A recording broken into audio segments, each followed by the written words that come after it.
to introduce our speaker today. Thank you for joining the February Pepper Rounds. We're excited to have Charles Semelka here with us today. Dr. Semelka is an early career physician scientist and assistant professor of medicine at Wake Forest University School of Medicine. He works as a geriatrician and certified medical director with a clinical focus in the nursing home and primary care. He completed medical school in 2017 at UNC Chapel Hill. He completed internal medicine residency and geriatric medicine fellowship at Wake Forest University School of Medicine. He earned a master's degree in translational science at Wake Forest while completing a T32 research fellowship on aging immunology. He is currently a Pepper OAIC REC scholar and focuses on biomarker associations with clinical outcomes for older adults recovering from hospitalization. So, Dr. Semelka, I'll let you take it away. Thank you very much. I appreciate the introduction, and I'm excited to share with you folks today what some of my research in the past couple of years. And at the end, I look forward to addressing any comments. And if you have comments during the talk, feel free to just shoot them in the chat. Won't distract me, and we can, anything that comes to mind, we can address at the end. So the title of my talk is The Impact of Aging Biology on Post-Hospital Outcomes. As you heard, that's kind of where my research focus lies. Yeah, I'll get started. I have no financial conflicts of interest. And the objectives of this talk will be to describe measures of biology of aging and the relevance to hospitalized older adults and their post-hospital care. And then we'll identify opportunities to improve patient care and research inclusion that considers the biology of aging. And so for the outline for my talk today, we'll start by introducing aging biology. As you all are part of a Pepper Center, you probably have a lot of familiarity with some of these concepts, but I'll try to kind of go into some of the details there, keep it interesting. And then the next two parts, we'll be looking at some of the research I've done. So part two will be my research on frailty and post-hospital outcomes. And part three will be looking at the molecules or hallmarks of aging biology with post-hospital outcomes. And we'll start with some cases. As I'm a clinician scientist, I like to try to focus things on the actual patients I take care of. And so these are actual patients that I saw in the skilled nursing facility after a hospital stay. So patient one is 83 years old and had a medical history of hypertension, spinal stenosis, and osteopenia. And she came to the SNF rehab center for after a right hip replacement or total hip arthroplasty.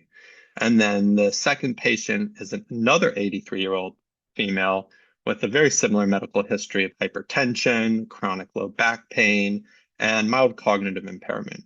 And she presented to the SNF for rehab after a fracture of the left ankle. And then continuation of this. So the first patient, after her hip replacement, a month later, she was back home.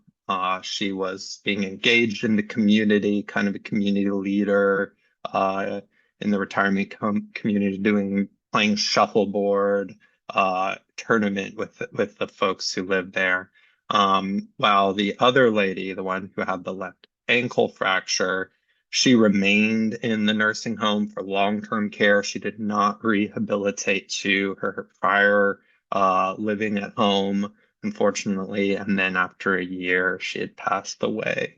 And so what really separates these two patients out? It's, well, one had a hip replacement, electively one had a fracture. Is that, that's not what really determined why one person stays in long-term care for the rest of their life. That was unfortunately brief.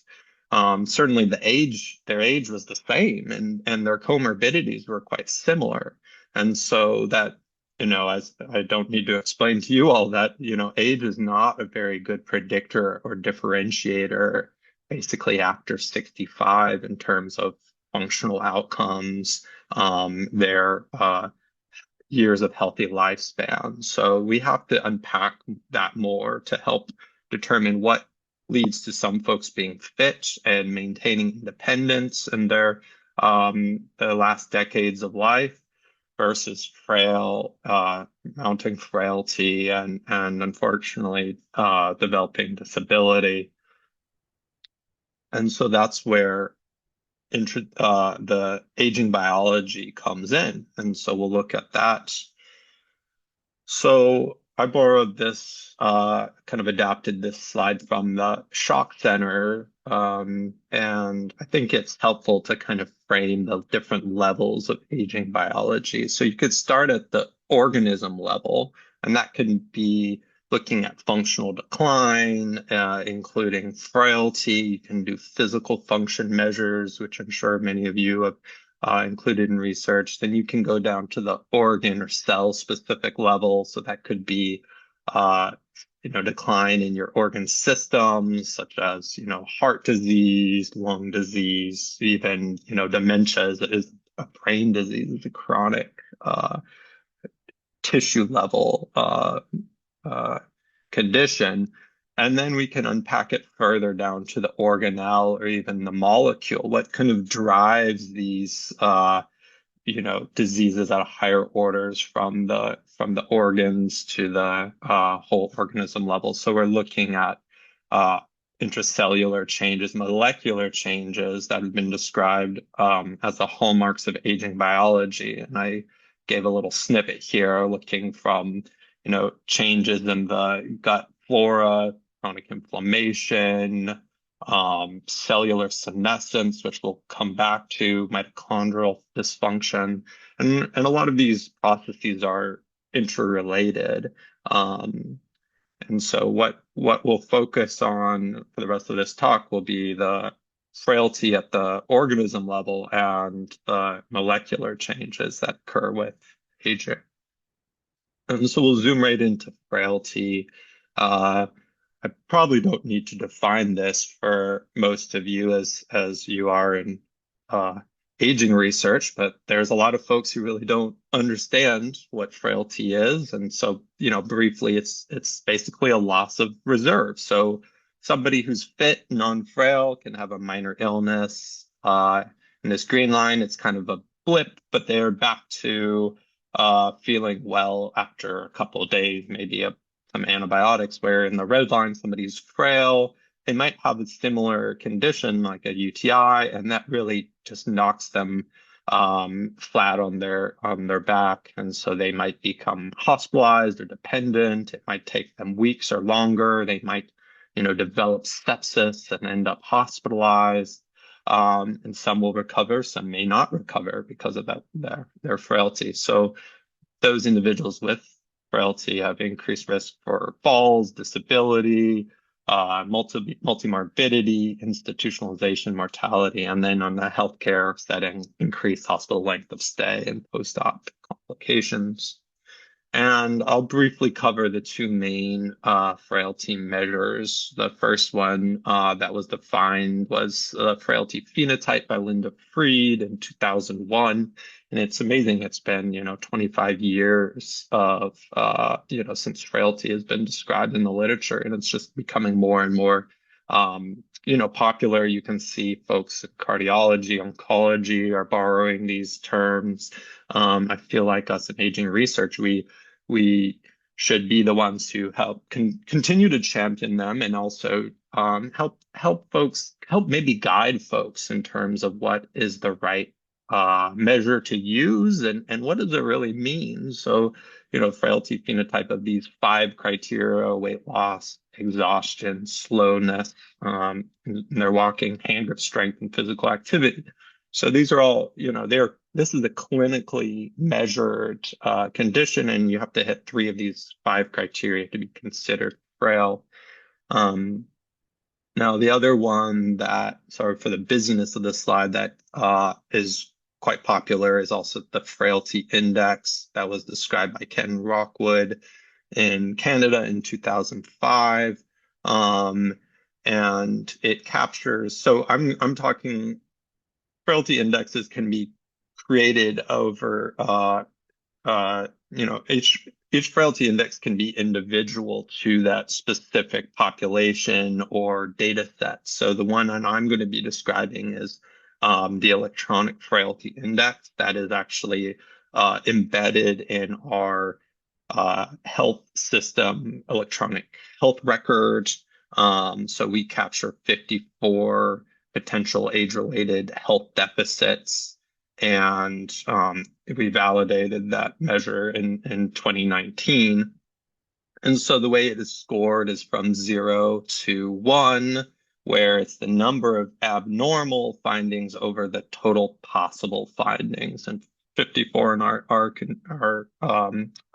scenario. And so the criteria to become considered pre-frail is from 0.1 to 0.21.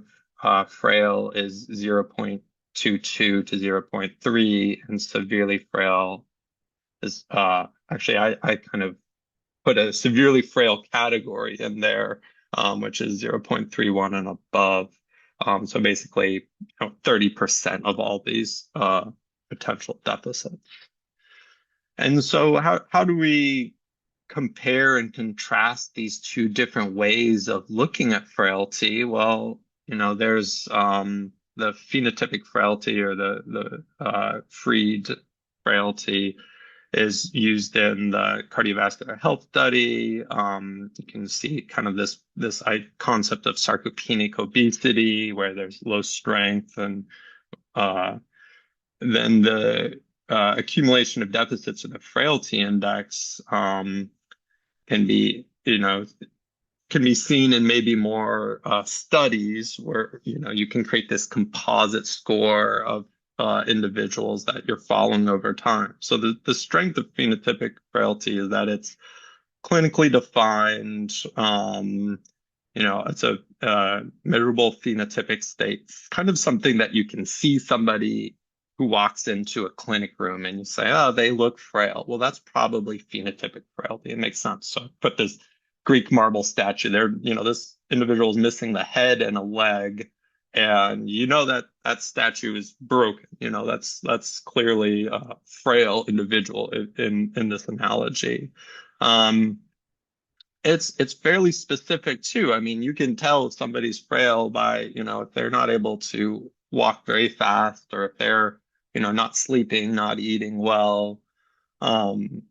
Whereas the accumulation of deficits frailty is, maybe useful in more population settings where you can look over, you can kind of capture individuals' level of frailty based off of their deficits. So some folks, like in this, in the case of this analogy, the statue, it looks like it's very weathered. There's some cracks in it. So you may not, from a distance, you may not notice that this is not, that there's some blemishes, unless you get up and close. But it can be helpful if you're trying to do population health studies, or you have some retrospective data. You can create a frailty index. It takes less work. You don't have to do a clinical measurement to create a frailty index. And so that will lead to some of the research I did on post-hospital health outcomes. And so we're going to look at frailty in using a frailty index and looking at where people end up after hospital discharge, readmissions, and mortality. And so this was recently published in JAGS with my co-authors here. And I'm lucky that Kate Callahan and Nick Pajewski are sort of the leaders of frailty in our institution here at Wake Forest. And so this was a EHR-based observational study. We looked at all older adults, 65 and above, who had a hospital admission of 24 hours or more at at our health system, HM Health, Wake Forest Baptist. So that includes 5 hospitals in central Northwestern North Carolina, kind of comes from the middle of the state up through the Appalachian area. And then we use the frailty index using an electronic frailty index that's embedded in our EHR, which we use Epic. And as I described, the different cut points for frailty there. This is something we've developed, though we are working with Epic to kind of share our frailty index across institutions. And I know that Kate and Nick are trying to make that accessible, though, my understanding is every instance of Epic is its own unique thing. So, eventually I'd love for everybody to be able to use a frailty index in their health system. It's, I guess, not operational at this time. I don't know, give it a few years, maybe. And so we used multivariate models with the main predictor of frailty and controlled for factors like demographics and the healthcare factors. So I hate to show you just these busy tables, but I think I'll walk through it and help you kind of see what we kind of unpack a little bit about our population. So of the older adults, this was over a year and a half from 2022 through 2024 data. We looked, there was over 10,000 older adults who did not have an EFI calculated, because to calculate an EFI in our system, you need to have 2 office visits with a blood pressure reading, because we want to make sure that we're capturing people who are followed in our system, that we have actual data in terms of their health deficits, their health problems. And then over 23,000 folks had an EFI that could be calculated. And then instead of showing you all the different cut points, I'm just showing you the fit group around 5,000 and the frail group around 5,000. I'm not showing you the in between, the pre-frail or severely frail, at least in the tabular form, to spare your sanity and not having to look at too many numbers. So the folks between no EFI and had an EFI were pretty similar in terms of age and sex distribution, race. The only difference was there was more folks in rural areas who we couldn't calculate an EFI, and that makes sense because they maybe are not captured well in our system. Whereas when we're comparing fit to frail, we see that frail folks are older by a couple years on average. They were more likely to be female. So we do see that as older adults age, women tend to become frail, whereas men tend to die. So it's sort of a trade-off there. Men have their mortality is at a younger age in general. And then we found that Black African American people tended to have a higher level of frailty, which I think deserves more attention. It's related to social determinants and access to healthcare throughout their lifespan. And then interestingly, we found that frail folks actually tended have less rurality, so they tended to live in more urban or suburban environments. Kind of makes sense, as people who have more health issues need to live or tend to live closer to health systems, get the care they need. And then we'll look at some of the healthcare factors. So looking at prior hospital admissions over the past year, we saw that certainly frail people had around 21% of frail folks had 2 or more hospital stays in the past year, while less than 5% of fit individuals. If you wanted to look at the folks we couldn't capture versus the ones who did have an EFI, it's not a great analysis, because we don't really know the folks who have no EFI. They're sort of like a not captured population. So could be going to other health systems. We just don't know. frail individuals tended to have longer hospital length of stays, and they were twice as likely to develop delirium during that hospital stay. Around 11% of frail individuals, and only 5% of fit individuals. And all of these comparisons are statistically significant. And then this last table I'll show you, and then you can give your eyes a break. We'll look at fit versus frail first, because that's the key analysis, and that we found that around 50% increase in discharge to skilled nursing facilities amongst frail individuals compared to fit individuals.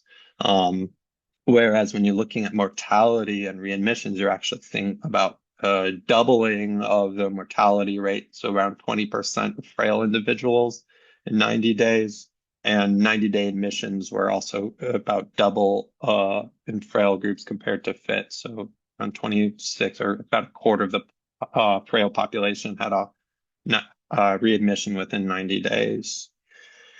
If you want to look at the comparison again between folks who didn't have an EFI and those who did have an EFI, we saw that those folks who did not have an EFI were more likely to end up in skilled nursing facilities on hospital discharge. Though when we tried to capture their mortality and their readmission, they were pretty similar to those folks who did have an EFI, though I'll say it runs into the same problem. The limitations are that we know where we discharge these people to, and if you're coming from an outside hospital, you're more likely to come to an academic medical center because you have some serious illness going on. So it makes sense that maybe those folks would be more likely to be discharged to a skilled facility. Whereas 90 days later, we may not be capturing their mortality as well, certainly not their readmissions, because those complications they could go back to, Allegheny Health or wherever you have it that, they came to before they came into our system. We just don't have crosstalk in our EHR system. So that's what these underreported outcomes for those folks without an EFI. And so in looking at the models that are controlling for the demographics and health system factors, you see this pretty clean stepwise. And this is just looking at readmission. So frail folks compared to fit, which is our reference group, then frail individuals about twice as likely to have a 90-day readmission, and severely frail folks are even more so. And we broke it down into we did like an interaction in terms of where they were discharged to. So if, folks were discharged to home health, we actually found that there was actually a decreased odds of readmission if they had home health compared to home discharge. And that makes sense. If you're more frail, you might need that extra services at home. Whereas in the skilled nursing facility, we didn't see that kind of protective factor as much. And that may just be because, they already have nursing care in a skilled facility. We can look at that also when it comes to mortality. So these are more sort of striking, maybe a little easier to interpret Kaplan-Meier curves. So we'll look at the panel on the left first, and it shows that in green, this is 90-day mortality, and in green is discharge to home. So maybe 5% or 1 in 20 folks discharged to home will have, will pass away by 90 days. And then you see the step down. If you have home health services, that's about 90% mortality. And then discharge to SNF is pretty striking in terms of that mortality curve is really pretty alarming. Now, I am only showing you 0.8 to 1, so 80% versus 100%. So, this is, magnified, but still, especially in this first 30 days of hospital discharge to skilled nursing facility, you see this steep drop off in mortality. And then when you look to the panel on the right, we're categorizing it by frailty status. So the fit folks are about, 5% mortality at 90 days, and pre-frail, 10%, frail and teals, 15%, and then finally about 20% mortality for severely frail individuals, or 1 in 5. What can we glean from this is that, well, going to sniff, I work in a sniff when I do clinical practice about a day a week. And, I like to think that we're not like, it's not like it's a place that's a death sentence, although during the pandemic, older adults certainly felt that way. It just means that there's something seriously wrong with somebody's health, or they become disabled during their hospital stay and they can't go home. Well, they only send people who need that extra level of health, whose health may be unstable, to skilled facility. Whereas frailty is maybe a more kind of a reflection of their underlying physiology, their reserve, as we defined frailty. So, in conclusion on this part of the talk, frailty had a small impact on hospital discharge compared to other factors. So length of stay had a bigger impact, whether somebody was discharged to SNF. They developed delirium in the hospital stay. It had a larger impact. We saw maybe a 50% increase in SNF discharge for folks who are frail, but that doesn't explain why people end up in skilled nursing facilities necessarily. However, frailty, when frail individuals were hospitalized, it did have a pretty significant impact on survival. So mortality at 90 days was 1 in 5 severely frail patients. That's pretty alarming. Those are not good odds. And SNF discharge had the lowest odds for survival overall. So when we look at 90-day mortality in severely frail patients, it's 2 in 5, 40% of severely frail patients who are discharged to SNF will pass away, unfortunately. It may be a sign that, those folks have something going on where they already are vulnerable. They already have loss of reserve. And then whatever happened that led to that hospitalization, during that hospitalization, may be unroofing. It's an acute stressor. It's unroofing that frailty. And, honestly, when we come back to this curve, this 30-day loss in SNF, sometimes that's sort of predicted, unfortunately, that, at least in this health system, in the US health system, we don't really have a place for older adults who are declining but are not acute. They may not be hospice level or hospice appropriate yet, but they can't go home and they can't stay in the hospital because the hospital's trying to, discharge everyone really quickly. So they go to skilled facilities under the pretenses of rehab. I think there's many of you may know this article, Rehabbed to Death, that was written a few years back, but I think it describes it pretty elegantly, this kind of conundrum that we're in. So I think that the high level of these findings is that for a health system to intervene on frailty, we really have to identify it in real time, and then we can start to act. So now I know that, hey, I can identify the frailest patients and those going to SNF. If I'm saying, hey, maybe 2 out of 5 are gonna die within 90 days, what can I do to improve the odds for those folks, or those 3 out of 5? Maybe we can find something else what are the protective factors there? And that will help lead to the next section of my talk. But I'll take a sip of water and kind of let that marinate for a sec.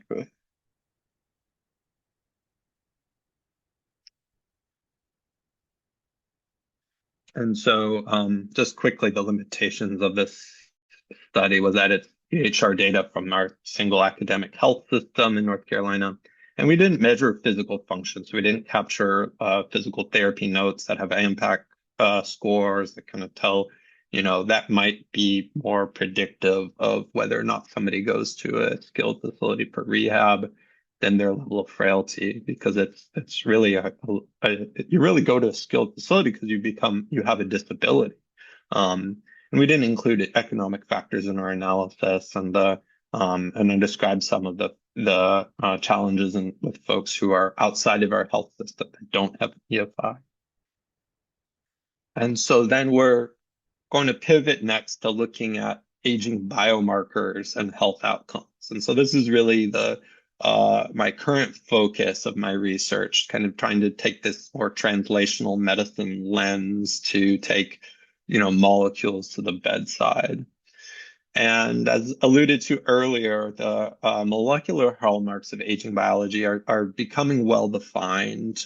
This was first described in 2020 by Carlos Lopez-Otina and all, and Cell, and they characterize these markers of the biology of aging that help kind of drive the tissue and organism level findings that we know. So things like many of you know about telomere attrition, some epigenomic or epigenetic alterations like DNA methylation. And a lot of these things are interrelated. Mitochondrial dysfunction, as the powerhouse of the cell becomes less efficient, is intimately linked with cellular senescence and intimately linked with nutrient sensing and the recycling of waste products. So people are really starting to unpack these.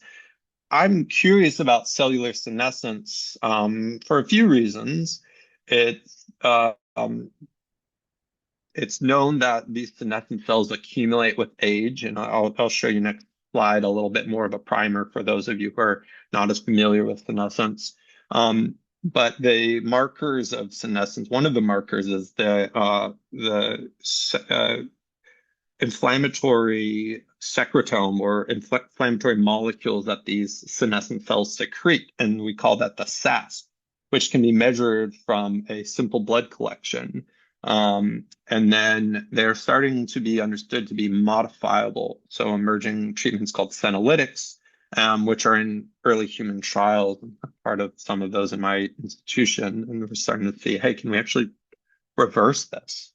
So borrowing from a colleague's slide, the cellular senescence, these are normal cells, and there's some kind of damage that occurs. It could be UV light or skin. It could be, some kind of health event, and it caused some damage to the DNA.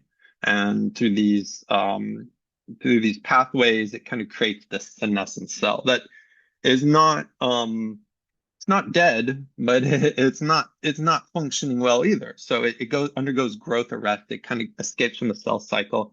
It changes its gene expression. So it's not dying. It's not kind of renewing itself. It's sort of limping along, and it secretes these inflammatory SAP factors. And as we age, they accumulate. So you might start off with a small amount. We even know that they're present in children from the first year of life. But as you get older, they accumulate and become more and more prevalent in our bodies. And they're across different tissues, from fat to skin to our lungs to our gut to our brain. They're everywhere in our hearts. And so normally, under normal conditions, the immune system will clear out these senescent cells. But guess what? As we age, also our immune system becomes more senescent. So it's, this whole cycle of senescence. And, that's one of the areas that we're starting to think about. Can we intervene by actually using pharmaceuticals to clear out those remaining senescent cells? And so this kind of from I would say, evolutionary perspective, or from why do we have this pathway? Why does it exist? Well, you don't want every time a cell gets injured for it to just die, because we become very fragile. So they kind of leads to some kind of quasi-functional cells that eventually can be cleared out by the immune system. But as those cells accumulate, it leads to more of this aging in our bodies. And so then the question becomes, can we use these cellular senescence? Can we use these secreted molecules that compromise the SASP to differentiate healthy aging and functional independence? And I'll show you briefly here what has already been described is that SASP is associated with mortality, older age, frailty, and adverse clinical events following surgery. This was kind of pioneered by folks at the Mayo Clinic starting in around 2020. Really, senescence has been known since about 2015, but starting to see human studies coming out around 2020. And then more recently, describing physical function deficits, so major mobility disability in the life study and community-based cohorts. And on the right, we have a ROC or receiver operating curve that shows that, demographics can really describe, maybe 60, 70% of whether or not somebody's going to have a, low gait speed. If you look at biomarkers alone, it actually, these senescence biomarkers may be a little better than demographics, kind of similar. But then when you combine them, when you're saying, hey, let me look at these SAS biomarkers, aging biomarkers in combination with the demographics features, you have a fairly robust or a strongly explanatory model about AUC of about 0.8. And so my question, and this is my current work, that's work in progress. And the question is, can these aging biomarkers predict recovery from hospitalization? To do that, I looked in the REHAB-HF study. That was a trial of cardiac rehab. It's a novel, progressive, multi-domain physical rehabilitation intervention for older adults that were hospitalized with acutely decompensated heart failure. And this was published in the New England Journal of Medicine. They had about 300 individuals. Half of those individuals got this rehab intervention, and then the other half got just attention control, whatever they would normally get after a heart failure or hospitalization, they were just discharged.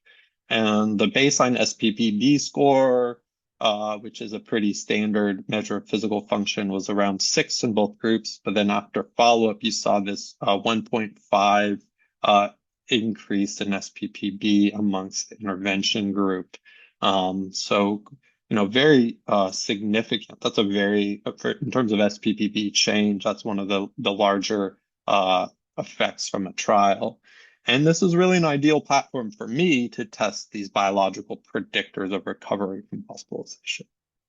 And so when I just briefly look at the analysis plan, I looked at 18 of these SASP analytes. The SASP is this collection of over 100 molecules or proteins that have been associated with senescence in different tissue types.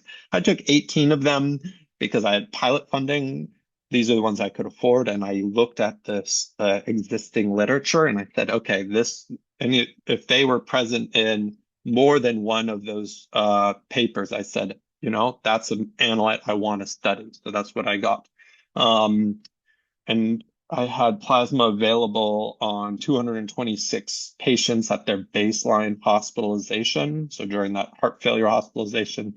And then folks, I had 132 individuals who had that 3-month follow-up visit. So around 60% of the baseline population were able to see after that, after the rehab course. And then we used principal component analysis to look at physical function. So we did a 6-minute walking distance and the SPPB, or short physical performance battery. And we also looked at some clinical outcomes. And principal component analysis is kind of technical. These statisticians will understand it, but it's basically a way to take 18 biomarkers and turn it into one predictor. So we created, looking at principal component 1, which was positive across all of the biomarkers and certainly amongst the inflammatory biomarkers that explained 22% of all the variability in the data. And instead of showing you all those numbers, I'll basically show you that the top biomarker, the top SASP, are ones that many of you will recognize: TNF alpha, which is responsible for macrophage and T cell activation, and then the TNF receptor 1 that determines if those cells survive. GDF15, which is a increasingly recognized marker of associated with aging, that's a cellular stress response. Some of these interleukins, IL-8, responsible for macrophages, IL-15, which is CD8 T cells. I'll skip to IL-6. I should have put it up there for organization's sake, for other lymphocytes. And then some of these other markers that have to do with immune activation, cell survival, fibrosis are ones that are most represented in our data. And what we found is that the higher levels of baseline SASP, so more of these inflammatory markers, did impact, or it was associated with impaired physical function. So those folks, I kind of divided this by the median in terms of their levels of SASP, which we standardized with a Z-score to make it interpretable. So an increase in one standard deviation of their levels helps us interpret whether, what is the magnitude of the SASP. So around the folks who had higher level of SASP, you can see their walking distance was lower compared to the folks with lower level of SASP, and that's about 20 meters on average lower. And then in terms of their SPPB, which is more measure of strength and balance, is about a half a point lower for those individuals with high levels of SASP. Now, this is during the hospital stays when these SASP measures were collected. And then we look at follow-up. Do those hospital levels of SASP predict how much their physical function will change after 3 months? So there's some small level in terms of predicting their improvement in walking distance. So I mean, these box plots look pretty similar, but you can see the one on the right, the lower level SASP, is a little bit nudged up with less tails. So it's about 15 meters less improvement if you had high SASP. But we didn't see that same change with the short performance physical battery. Now, when we look at the SASP at 3 months, so after they were followed in the study, what did that change in these senescence biomarkers tell us?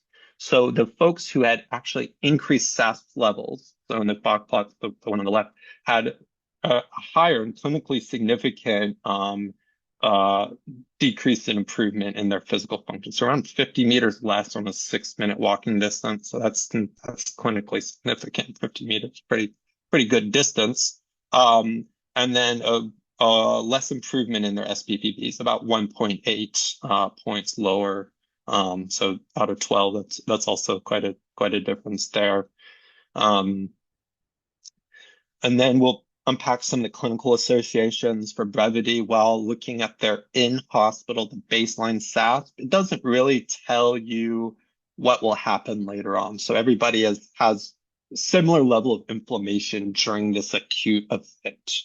So it doesn't tell you whether or not they're going to be readmitted or they're going to have mortality. The effect size is kind of moving in the, direction that is bad, but it's just the power is maybe just not there. But when you look at the follow-up levels of SASP, again, so if you look at the change in these inflammatory markers, folks who had higher levels of senescence or higher levels of SASP biomarkers had increased hospital readmissions, 4.8 higher odds of being rehospitalized within 6 months. There was not an significant association with mortality. The odd or hazard ratio was close to 3.5, but because this event was only 10% or less of the population, and I'm not too surprised we just didn't have the numbers to detect significance. And then we talked about frailty before. The folks with high levels of SASP were less likely to improve in their frailty, and this is the was measured with the freed phenotype, as that was selected by the study authors in their design of this. And it makes sense. If you have a rehab intervention, you can actually change their phenotypic frailty. It's kind of evident. So in conclusion, cellular senescence via SAS appears to be associated with reduced physical function during the hospital stay and in follow-up. And it's really that those higher inflammatory SAS levels after the hospital discharge can indicate whether or not somebody will recover or not, whether they'll be back in the hospital, whether their frailty will improve. So this may be a readout of their underlying physiology. Are the folks, I'll rephrase this, are the folks who everybody who presents to the hospital are going to be presenting an acute heart failure in this study. So they all have this inflammatory insult going on. If you look 3 months later, the folks who still have that high level of inflammation may be the folks who have higher senescence burden that are still secreting these inflammatory factors. And those are the folks who are going to be most vulnerable for bad outcomes. To prove this, I would need to look a little deeper. I've looked at circulating inflammatory factors that are described as senescence associated. But I think looking the cellular pathways P16, P21 that help determine senescence could give us an even stronger confirmatory reading on this. And the limitation, I guess, of the field at this point is that there are really few studies on aging biology in acute care settings. So we don't know, should we start trying to intervene on this? Well, that may be where, that is where I'm hoping to head with my my future investigations. So that brings me to this slide. Can we use aging biology to improve risk stratification, guide target interventions? So which are the frail patients who will fail to recover, or which are the ones who will improve? And we can say, hey, you need to get, we need to surround you with more resources to get you back on your feet sooner. And then can we modify the biology of aging to aid recovery? Could you take some of these analytics are just like, like a strawberry, except 10,000 times concentrated in terms of antioxidants. And maybe that would help in terms of their recovery trajectory. I have to study it though. And then in terms of clinical practice. So frailty, if we're measuring in real time, it can help in clinical operations. I know the hospital administrators and C-suite folks are always looking to reduce length of stay or prevent readmissions. Can we say, hey, let's target the frail folks because we know that they're more likely to readmit, they're more likely to have bad outcomes. We can capture that in real time and study it. Once again, it just takes individuals who are motivated or care about this. And that brings me to my acknowledgement. I thank folks at Wake Forest. Steve Krajewski is my primary mentor. Delane Kitzman, who was the PI of the Rehab HF study, a major leader in heart failure. And then some of the statisticians, Nick Bayuski, Molly Eric, and then the lab, Phil Kramer in the biogerontology lab, the Rehab HF study team, and some of the pilot funding I received. So post-acute long-term care medicine for the frailty work, and then the Pepper Center helped me study the senescent SAS biomarkers. Some of my references. All right, that's it. I'm stopping my sharing here. Thank you so much for a very interesting talk. And I know our hospital is very interested in reducing those readmissions. So really important data. There's a couple comments in the chat. And if anyone wants to add any additional questions, feel free. But there's Yeah, I can start reading some of them. So I think Janice Tufts wrote about hand grip strength can also be related to maybe metacarpal CMC hand arthritis. Um, I agree. Yeah, arthritis can really be a limiter in terms of hand grip strength, which would influence their uh, breed phenotype. I will say that, if you're looking at hand arthritis as driving reduced strength, I also find that most of those folks are kind of polyarthritis, and it's not just going to be limited to their hand. They're not going to be like Gaston from Beauty and the Beast, except for their poor hand. Like they're going to be kind of sarcopenic throughout, and related to frailty. I see Janice has her hand up. I don't know if I should unmute folks or just let, I don't know. You You guys should be can able tell to me unmute, but the Janice, protocol here. are you able to unmute yourself, Janice? Yeah, I think so. Can you hear Great. me? Yep, go ahead. And yes, I think you've remuted yourself. go ahead. Oh, Can you hear me now? Yep. Yeah. Okay. Sorry, I keep getting pop-ups. oh, I'm an yes. older adult, 70, who's been involved with research as a patient partner and co-I and co-patient PI for the last 12 years, and I'm involved with the Aging Initiative. And um, I noticed that in the first example for predictors or whatever, that they had just hand strength. The second one, the one that you used, had something added to the hand strength because I think that can be, it can vary from person to Yeah, person. I'm still very robust, but I'm shocked at my hand strength where like it's hard to sure. use a can opener. I'm having surgery Ah, on it, right? But I think I would just have like hmm, 3 out of the 35 from what I can tell. But I was wondering about, I also asked about the financial good. because how that impacts on it, and also the loss of a spouse, right? I don't, that's often really a big thing where, Hmm, uh-huh. Anyway, I appreciate all you right. had to say and thank you. I'll put my information in case you're ever looking for Thank you, patient Janice. partners. I'd be willing to connect you with people. Thank you. Oh, that's wonderful. And I'm so glad that you're part of this call. I think you guys at Northwestern are really doing something important there and involving our patient partners in these kind of research talks. And it sounds like you're getting that addressed. I think it's important in terms of addressing these issues that could lead to frailty before they are going on for too long. Because you can imagine if you didn't address your hand and you just let it kind of wither and your strength declines, and it can be very limiting over time. You may not, your access to the world is, our hands are so important. So I think that's a very, keen observation.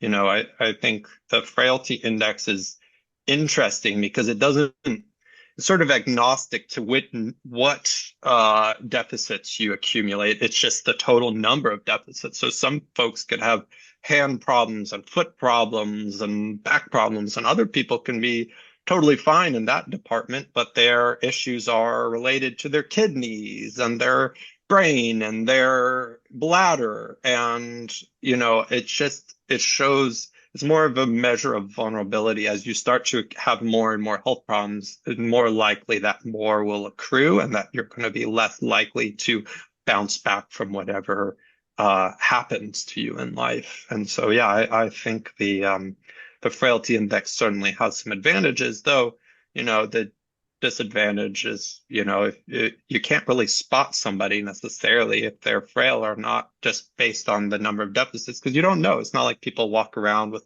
sign on that says, I have this many health problems. No, that's not always the case. And so anyway, that could be Sure. a Charles, further impact. Go ahead. thank you for your talk. This is great. Apologies, I was enjoying your talk on an iPad, so sorry about the freaky view here. Oh no, But it's fine. I was going to ask you about what you're presenting about the senescence markers feels very reminiscent of the beginnings of the Human Genome Project, where at the Ah, beginning everybody was like, we're going to know everybody's genome, and that will tell us everything we need to know.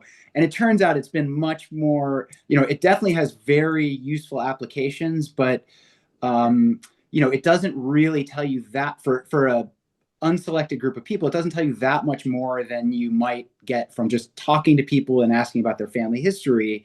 And analogously, I mean, the challenge with the SASPs is, the marginal information you get. Yes, you could do, look in a biobank, but is it clear that the marginal information you're getting of the biomarkers is that much better than, the promised physical function measure, the EFI, family history, and even like the SF1, right? How would you generally rate your health? Right. Are they that much better, and what work's being done to sort of show that marginal benefit? Yeah. No, that's a really good point. I think, some of the work that kind of describes like comparing biomarkers to those demographic factors show that they're pretty similar on their own. I think it's the additive benefit that at least to me that seems most appealing. Like if I described, 2 out of 5 severely frail patients have 90-day mortality after a hospital stay. Can I use a biomarker that's going to help me hone in on who are the people that are the most vulnerable, who needs palliative care to go out the door with them, or a nurse to follow them super closely, because their biomarkers in addition to their frailty level is kind of this like flashing red light. Because, if you're saying, hey, the hospital has to fork out however much money, to keep a nurse employed to follow people after a hospital discharge, you can't you can't call 5,000 people, but maybe you could call a few hundred if you know that those are the ones who are most vulnerable. And that, I think, could be a clinical use for these biomarkers to really hone in on the most vulnerable subset. Great. Thank you. Yeah, absolutely. Excellent point. I think we're coming to the top of the hour, so I'm happy to stay on, but I know some folks might need to hop off. I'm just looking through the comments here. Cynthia asked if mortality curves are adjusted for clinical severity of diagnosis. No, I did not adjust for a clinical severity measure. It's tricky, right? You can use the best way, I think, to use severity is by adjusting by their diagnostic codes. So, heart failure, pneumonia.